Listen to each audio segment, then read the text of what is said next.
After nearly 2 years of silence, Bryan Kohberger finally spoke. Not with words, but with a guilty plea. The man accused of slaughtering 4 University of Idaho students in cold blood has now been sentenced. But the truth? Still missing.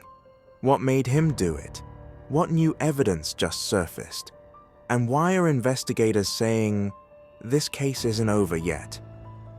Tonight, we dive deep into the final chapters of the Kohberger case. The confession, the unsealed files, and the haunting details authorities didn't want the world to see. Welcome to Echoes of Crimes, where we uncover the darkest mysteries, the most shocking crimes, and the chilling truths that hide in plain sight. From cold cases and unsolved mysteries to the crimes making headlines right now, nothing is off limits. Every detail, every twist, every chilling clue, we bring it all to light. So lock your doors, dim the lights, and get ready, because what you're about to hear may keep you up at night. On July 2nd, 2025, the world watched as Bryan Kohberger stood before Judge Stephen Hippler in an Idaho courtroom and quietly said the words no one expected to hear: guilty. After months of pretrial hearings, DNA debates, and endless speculation, Kohberger admitted to killing 4 University of Idaho students: Kaylee Goncalves, Madison Mogen, Zana Kernodle, and Ethan Chapin, in the early morning hours of November 13th, 2022. The plea deal shocked everyone. Prosecutors dropped the death penalty in exchange for life in prison without the possibility of parole. He would die behind bars, but not by lethal injection. When the judge asked if he had anything to say, Kohberger stared forward, silent, not a single word about why. 3 weeks later, on July 23rd, 2025, Judge Hippler handed down the sentence: 4 consecutive life sentences without parole, and 10 additional years for burglary. Kohberger was ordered to pay more than $270,000 in restitution and civil fines.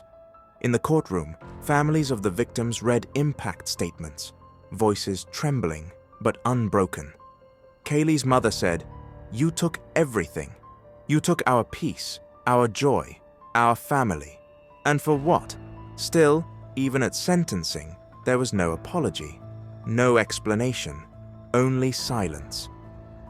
With the gag order lifted after sentencing, newly unsealed documents revealed chilling details that were never seen before.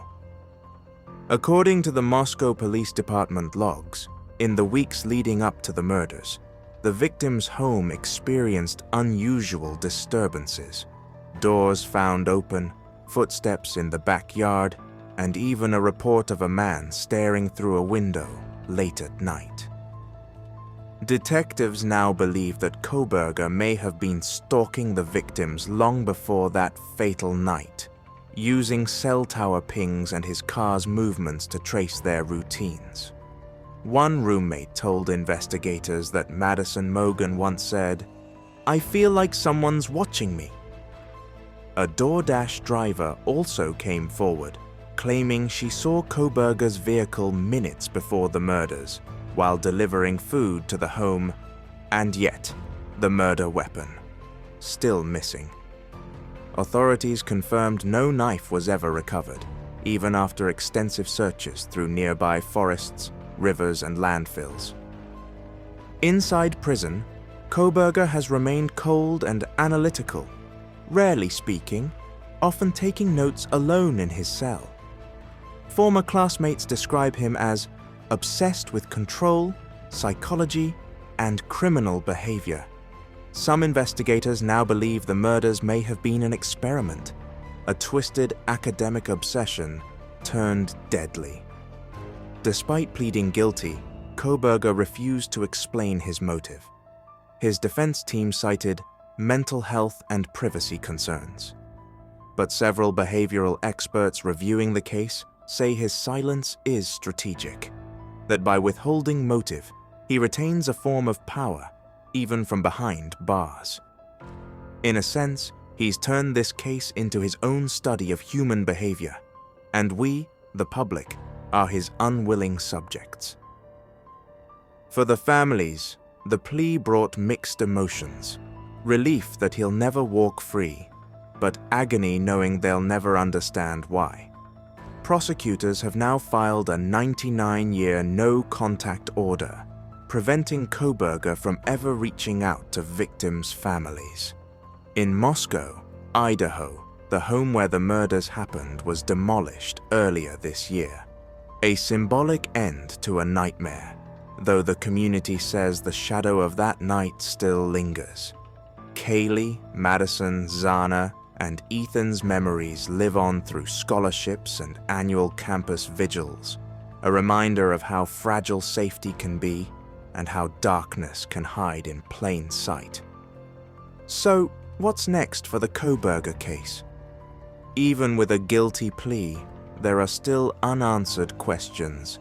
The unrecovered weapon, potential digital evidence still under seal, and the full timeline of Kohberger's movements that night.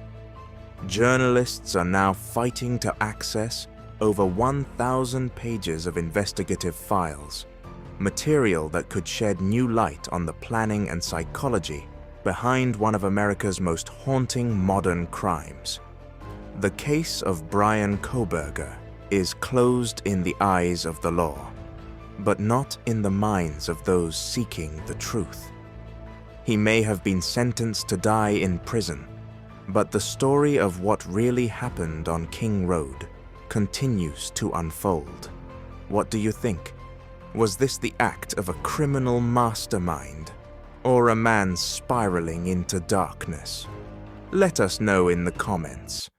And if you want to see the next major true crime breakdown, subscribe and turn on notifications, because the truth always leaves a trace.